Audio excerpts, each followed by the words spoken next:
Hey guys, welcome back. Tisha here, back with another Sister Wives Season 13 review. This time it is the tell-all. It is part 2, which means we are going to officially be done with this season. So, it is clear to me that at this point, that Kody was buttering up his wives so that they would agree to move to Flagstaff. For that moment in time where he was working on this, he acted like things could get better. He was on his best behavior. You know, the type of behavior that his bird probably suggested that he be on. The moment that he and the bird made their decision, Bald Eagle was on a mission. Remember how he openly admitted to making this trip with Christine, a birthday/anniversary trip? If I remember correctly, he said something along the lines of he decided that this would be a great way to kind of get her to open up her mind because she liked time, with just him. She loves long road trips and things of that nature. And this would kind of soften her up so that he could basically get his way. It's cunning. Then he decides to bring Mary, and oh my goodness, they get to actually sleep in the same room. Different beds, but the same room. So she is so desperate to have any type of time that this gesture, him doing this, him booking a hotel room for the two of them to share, to her meant something. She's even allowed to hold his arm, and he says, this can be our new beginning. We could start fresh. And just like that, despite the separation, despite the loss of money, despite the loss of their homes, despite uprooting their children and moving further away than they already are from family, these women have officially allowed for the feathered crew to have their way. So we pick up this episode with Kody letting us know that the bread and breakfast did not pass the sniff test. In my opinion, if it didn't pass the sniff test, it's probably because his nose is broken, because this Flagstaff move didn't pass the sniff test for us. It didn't pass any test. None of it made sense. Mary says to him, because this is where we finished up in regards to the bed and breakfast. I tried really hard. I did it. Anyways, Mary says, Kody, are you good with me? Rather than answering the question, because he tends to avoid certain, answers, actually being honest, he speaks in a roundabout manner. And he says, you're living in Flagstaff. We didn't know whether or not you were going to come with us. Like he even cared. He says, even though you said it a lot, we just didn't know if you were going to come. And the B&B is in Utah and your mother is there and you are here with us in Flagstaff. In a nutshell, to us, mainly to me, it always looked like you were going to leave. And I don't think it did at that point, not around that time. But I think he feared her leaving because he knew what her leaving meant. Mary, in my opinion, was too afraid to leave at that point because she faced a lot of ill thoughts, a lot of bad conversations, a lot of isolation because of her situation with the catfish. So once the catfish thing came out and she realized that this person wasn't a real person, Mary wasn't going anywhere. Mary says, so that's why you were frustrated with the whole thing. I'm just now understanding this. That whole thing that he said really didn't have anything to do with it. And he adds, yeah, that. And, I thought it was a bad investment. He says this a few times, and that's where his concern really lied. He did not know if her putting in her money to that business, if it would affect the money that she put into their family. At the time, Mary was making good money from her online shop. And he wanted her to continue to just stick to that because he saw the benefits of that. He didn't see the benefits of the B&B, especially because she never presented them with an accurate business plan.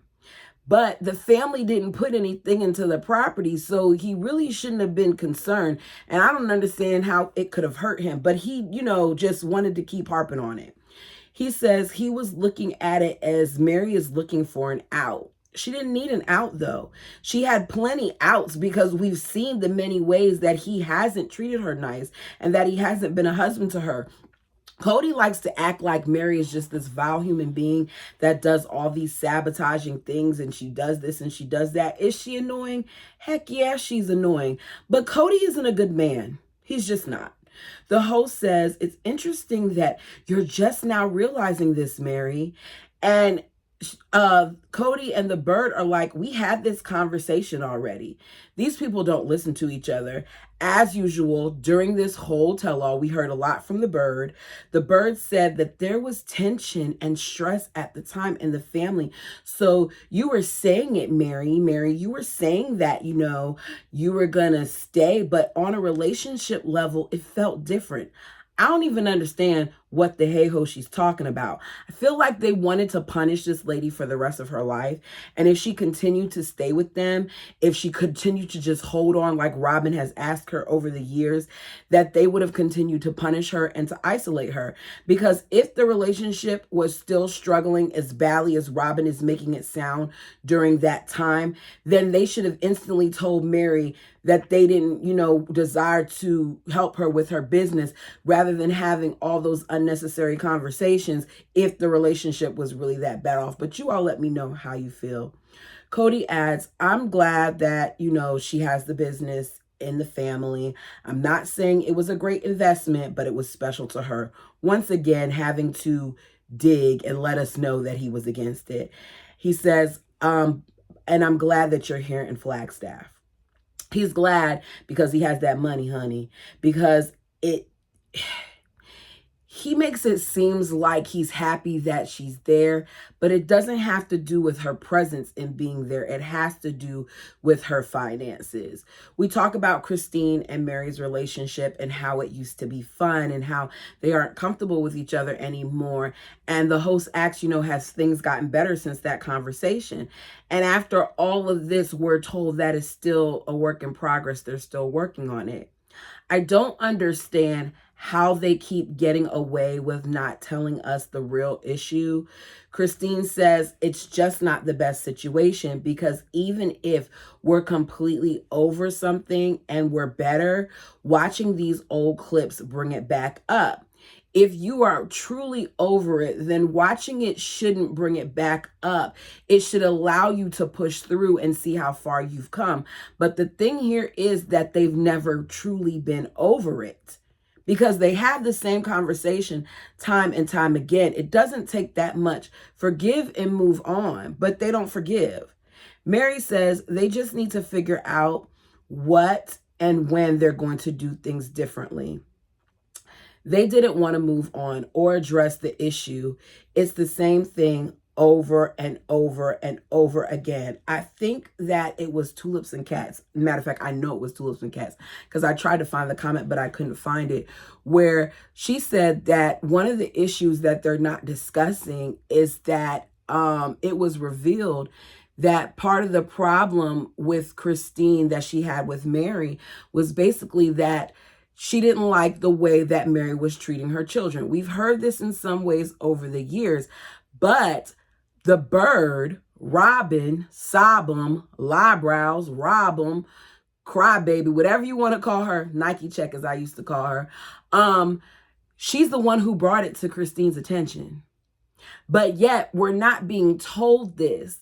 So they're brushing over the surface of this. They're telling us about it. They keep making us sit down and watch these conversations when they're still not talking about the situation to the degree that it should be talked about. Robin says people don't understand them. And a lot of people want to say that you should be thinking about yourself, or they want to cheer for one particular sister wife when they are stepping out and doing things on their own. But that's just not how their family dynamic works. But it kind of does, though. because all of the wives have been more successful on their own, in my opinion, than they have as a family. The bird is the one who's required assistance because all she knows how to do is spend money. She doesn't necessarily know how to make it. It's okay when the bird steps out on her own, but she doesn't really like when the other wives do it, especially if it's not beneficial to her. She says they're a team and they're in it for eternity. She wants to have money forever and ever, and she wants to make sure that she has her space in the celestial kingdom. Now, part of me does believe that Robin believes in polygamy in that aspect. I just don't think Robin knows how to be a good polygamous wife.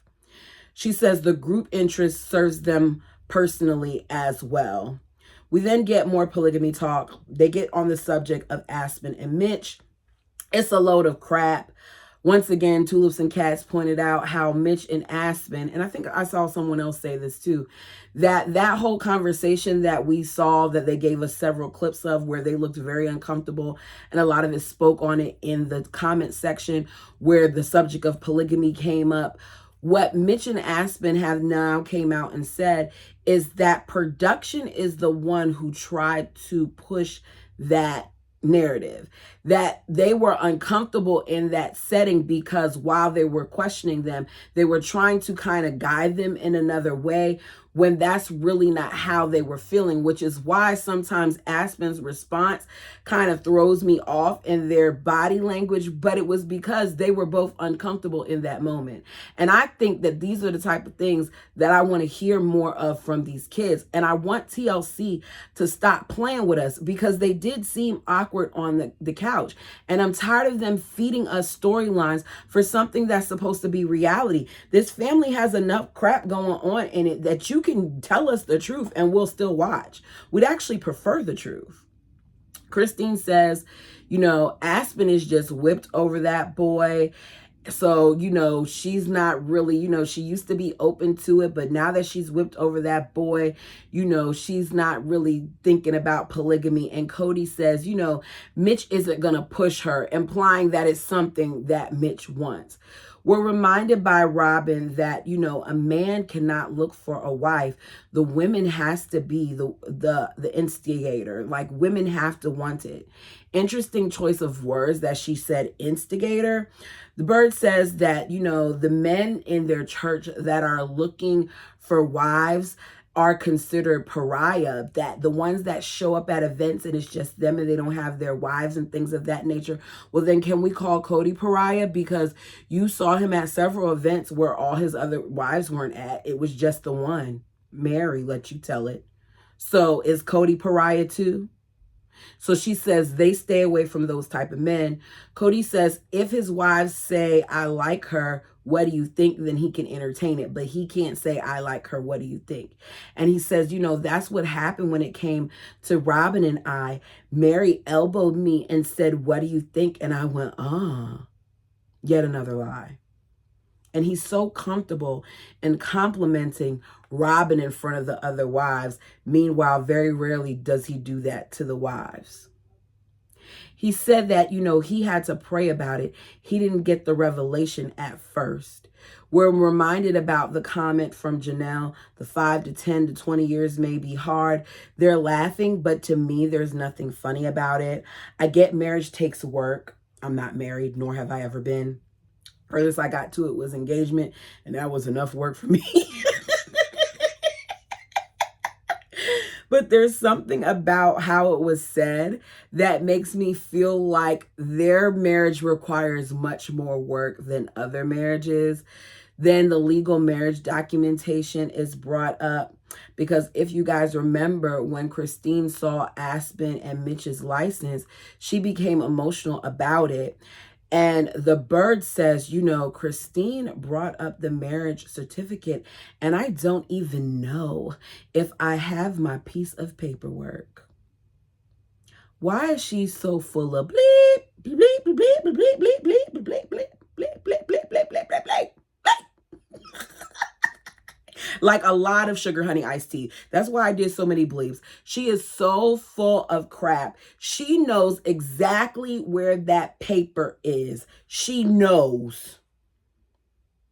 Kody says, the culture outside of them is who puts a stigma on who has the legal marriage. It's not them. Whatever. If that's how you sleep at night, then whatever. They can talk as much as they want to about how that paper doesn't matter and how in their eyes it doesn't matter. But in the eyes of the law, we know that it does. Because if something happens to Kody, that paper is what will allow Robin to have a sense of security that the other women will not have. So am I supposed to believe that Robin, who let us know from the very beginning that when she came into this family, one of the things that she wanted, why she chose Kody, is because she wanted security for her children, that she doesn't know where a paper that will secure her children's future is? Yeah, right. I bet if Kody croaks, she'll find it. Right? Mary says divorce to her is a label of failure. Let me add to that. The divorce was supposed to be Mary's sacrifice for the family. I think Mary thought that this would be a way for Kody to begin to love her once again, that he would fall back in love with her, because look at what she did. Look at what she was willing to do for the family. Look at how much she gave up for the family, but it had the opposite effect because Janelle wasn't comfortable with it. She said it. She said that she knew what Mary was capable of. She didn't know what Robin was capable of. Christine wasn't very comfortable with it, but they couldn't push back too much out of fear of what Kody would do. I believe that Kody talked her into it. Despite her saying that it was an idea that she came up with on her own, she was too sad and too devastated, in my opinion, for this to be something that she came up with on her own. Kody probably told her that this would bring him and her much closer together, and it didn't. Both papers are open to judgment. Janelle says it's a strong word with an emotional attachment, divorce. I was telling Mary the other day, wait, I'm sorry, because this is Robin.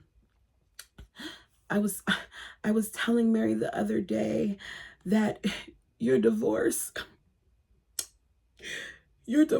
means that you love my kids. Whenever the bird says those words, she always gets choked up at the same point, and yet the tears aren't dropping. I mean, she's making all the faces, and she always does this head nod thing. Like maybe if she nods, it does like this, maybe the tears will drop, but they don't drop. And the host falls for it. The host says, if you're looking at Robin and you aren't seeing her face, and Mary, you aren't seeing your rightful place in that love, then the people who don't see it can just exit the conversation. I started looking around. I said, what? I said, what? Say what? I can't hit it. My voice, every time. Y'all, I had a really good weekend. And every time I think I'm about to get my voice back, I do something to lose it. Had a ball, lost it again. It's not all the way back yet. Anyways, but say what? Insert it there. I can make the same exact faces that the bird is making during this conversation, and I don't know any of them. I've never had any type of exchange with them via Instagram, Twitter, or YouTube, and yet I can do the same expressions. I don't love Mary. I don't. It's called acting, and the bird is really good at acting. When it comes to this family, they buy it, and the host bought it too. We return from commercial break with Maddie, Caleb, Leon, Audrey, Aspen, Mitch, McKelty, and Tony. As they're sitting on these two couches, I do not understand why TLC can't invest in some other seating arrangement, because the kids on these couches look extremely uncomfortable. It's too tight. You can't have all them thickums sitting on a couch with 3 cushions. It doesn't work.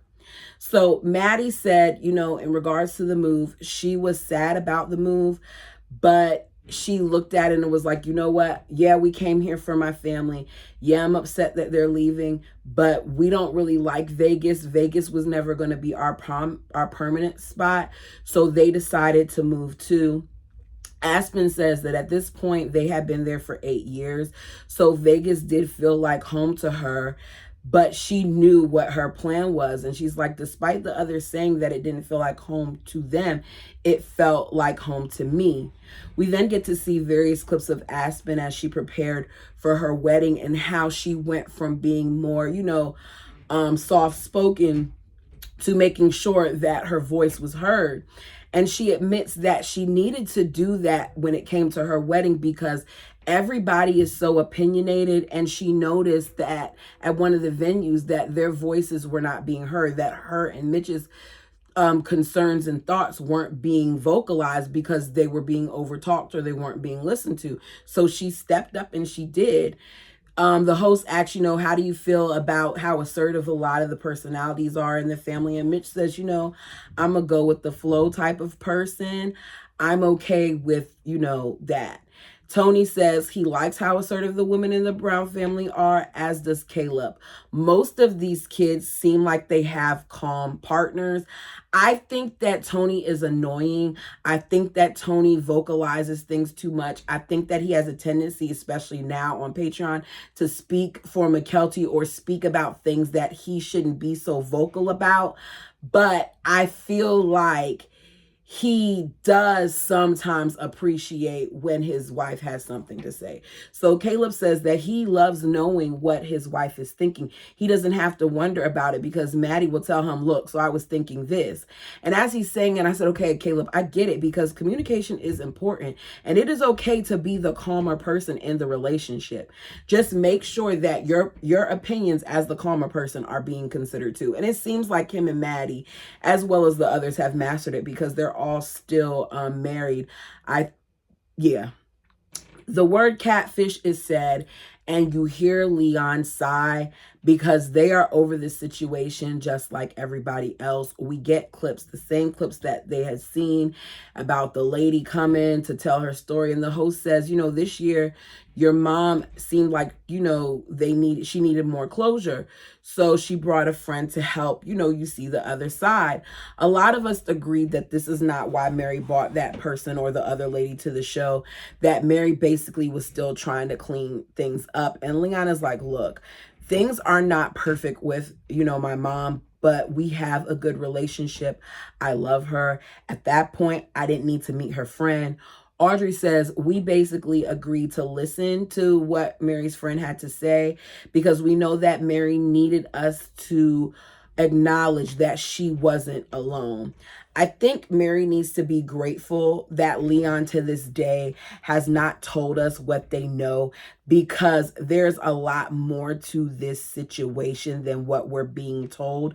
I think that the host dropped the ball on her questions because she could have asked other things to Leon in regards to that situation, because Mary made some certain comments and all those other things. We could have addressed that if we were going to talk about it. If we weren't, then we shouldn't have talked about the situation at all, because it was a very we're talking about this again and Leon is clearly over it, so we might as well not talk about it if we're not going to ask the new questions. We find out that Audrey and Leon are engaged. Correct me if I'm wrong. I think they're still engaged. I know they're still together, but they are not married if I remember correctly. Leon did it at the Women's March because this march was meaningful to them. They talk about, with them being the family that they are, what kind of comments and all those other things have they gotten. And Leon's like, I'm not very spiritual anymore, but one of the things that, or she said, I'm not religious anymore. I'm sorry, did they say that? I can't remember how it was said, but basically the belief system isn't what it used to be for them. And Leon, as well as some of the siblings, say that they all say that Jesus said, love everyone. And as long as, they're happy, Maddie as the family is okay with it. The host then turns to McKelty and Tony, asks when the babies are coming, and then says again, so when are the babies coming? I know she didn't mean anything by it, but when she said it, it kind of bothered me.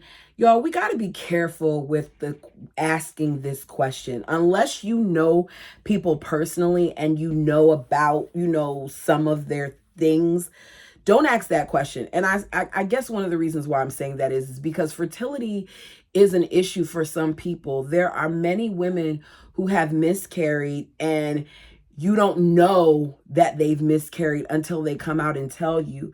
So to say that, not knowing her history, not knowing if they were at that point actively trying, it made me a little uncomfortable. But then I also have to remember that this is a show, and she probably has a list of questions that was given to her that she already kind of, either knew the answers to, or that production had given her. So I'm going to give her grace. But as for us, let's be careful when we ask people that question, because we don't know what their struggles are. McKelty says right now they're not even focusing on that. They're happy dog parents right now, and kids are several years out. Aspen has asked the same question. Aspen is focusing on finishing up school within the next 4 months, and then they'll be moving back to Utah to be closer to Mitch's family. She says, we're having fun and enjoying our first year married together. And I respect that so much, because kids change things. I love my son. I love my son immensely, but I understand that once I had him, things changed. My flexibility was different. I couldn't just go out and go somewhere. We had to coordinate things and do things. So I understand them wanting to just enjoy each other. And I think that's a good thing. Maddie and Caleb are going to be moving to North Carolina, and she announces that they are pregnant with their second child. And that's it with the adults. So we get back to the parents, and we get clips of all of their therapeutic language, which I think has actually done more bad than good, because they tend to use things like safe anytime or unsafe anytime they feel uncomfortable. I think that it has become a crutch for a lot of them. Kody says that Nancy has just taught them to be more frank but kind. That's not what I've observed in this season, but okay, Kody, she taught y'all how to be more frank and kind. I feel like Nancy has y'all brush a lot of things under the rug without really dealing with them, but that's just my observations. The Bird said Nancy would be like, look, get over your crap. You guys love each other. You're fine. Rise above. It's better to be, a better person and forget about what happened in the past.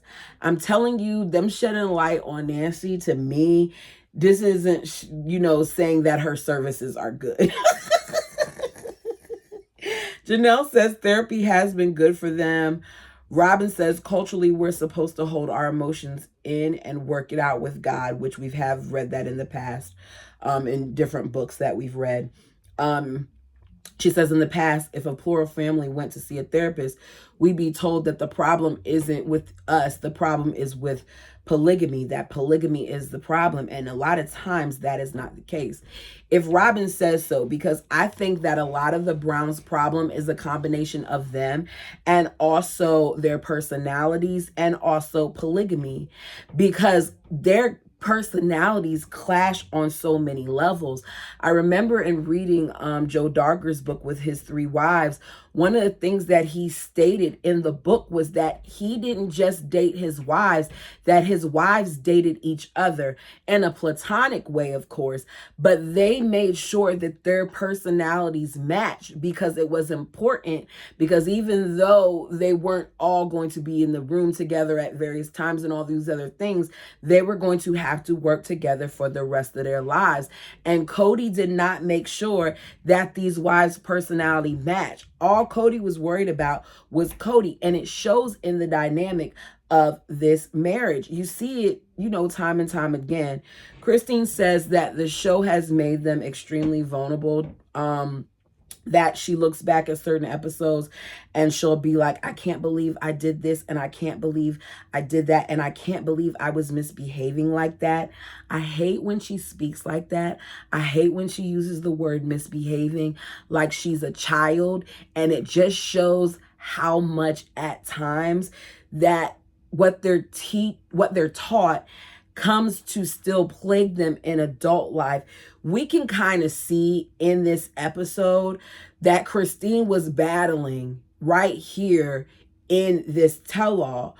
She just seemed like she was trying to say things that would make Kody happy, and like she really wasn't digging in the way that we would normally hear her dig in.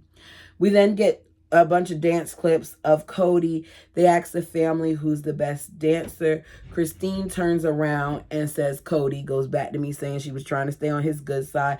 Janelle says, what? What do you mean? That's complete brown nosing there, which is what a lot of us thought hearing that. And I personally think that Christine's the best dancer. Y'all tell me who you think is the best dancer. Y'all know I don't, lengthen these out. That's it. That's all there is. I know I skipped over some things. It was redundant. If there's something that I skipped over in this, please let me know. One of the things that I know, and you want to talk about it, let me know, because I know I skipped over stuff. One of the things that I noticed is that Kody is very enamored with the bird, and he looks at her when she talks and he smiles, and he's very, impressed with the things that come out of her mouth. Whereas he seems a little bit reluctant with some of the other wives. It's clear that, to me, this is where some of the disconnect began. Y'all tell me your thoughts and opinions down below. Until next time.